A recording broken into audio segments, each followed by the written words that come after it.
Entrepreneurship is not for everyone. In fact, that's why only 5% of the worldwide population is an entrepreneur. Do you have what it takes to start your coaching business?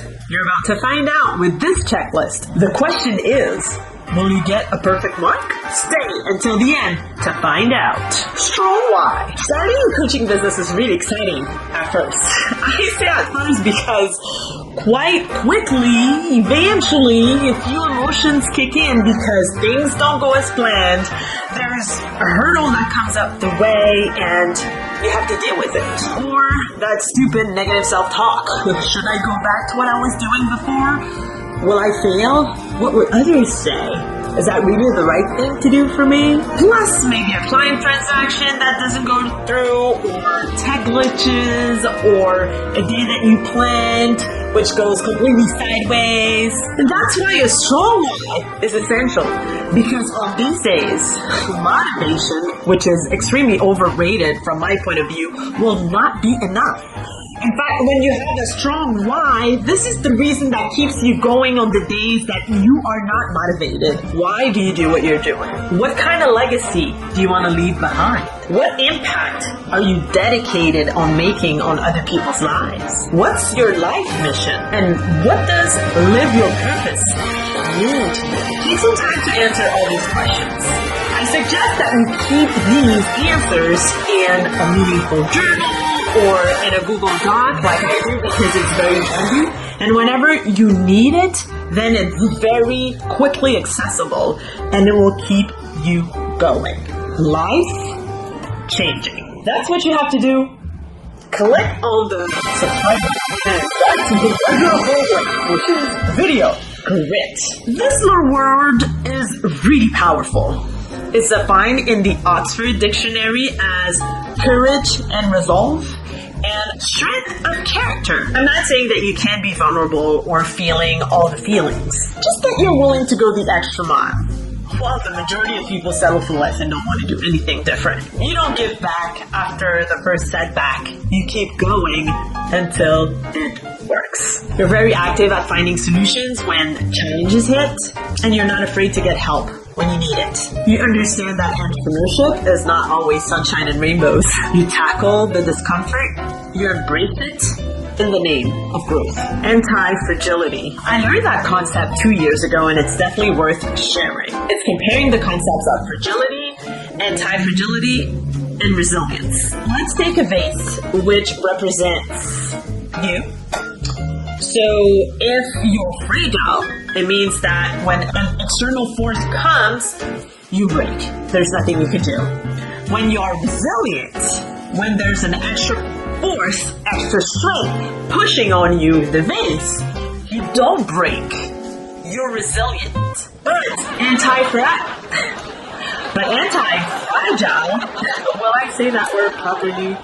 Anti-fragile in French means that the more you receive the external forces, the stronger you get. So not only you don't break, but you become stronger and stronger the more and more you get these challenges and these hits.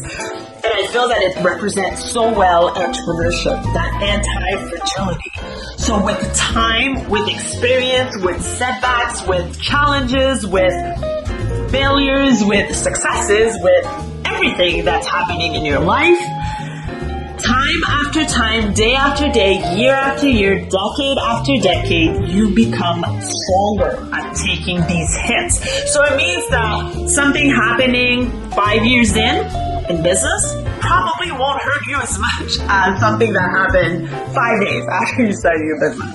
Capiche? Curiosity, to be a constant learner. Have you already been in presence of someone who knows it all? Business, relationships, politics, education, health, fitness, wellness, name it. They know it all. How annoying is this? I ask a question, they've got an answer. And the worst thing about it is that they think that they do know everything. So they're kind of like a victim of their ignorance.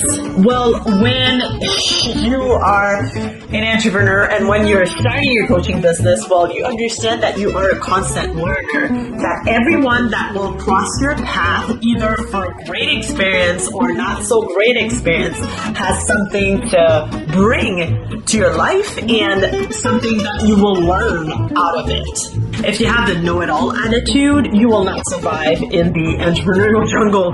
Open your mind to see how the universe will keep sending the right people and the right lessons and the right message your way, so you can always learn something new. Growth mindset. Yes, growth is on the other side of discomfort. When you want to live in constant comfort, then you're settling for less. You're settling for mediocre. I said it earlier, entrepreneurship makes you experiment things that you've never done before. And it's okay. That will allow you to stretch your brain and find solutions and actually reach inside of you deep down for qualities that were there, but you never tapped into because you never had to face a challenge like that. That's wonderful. And that happens only if you have a growth mindset and if you're willing to embrace the discomfort. You see the setbacks as life lessons and you know it's part of the journey. You understand that you have to be extremely careful with the environment that you're in, the people you allow in your life, what's coming in your brain, all the information that is around you, etc. Now that you've checkmarked your list and that you have 100%, it's time for you to realize that your expertise is needed elsewhere. Click here to watch the video.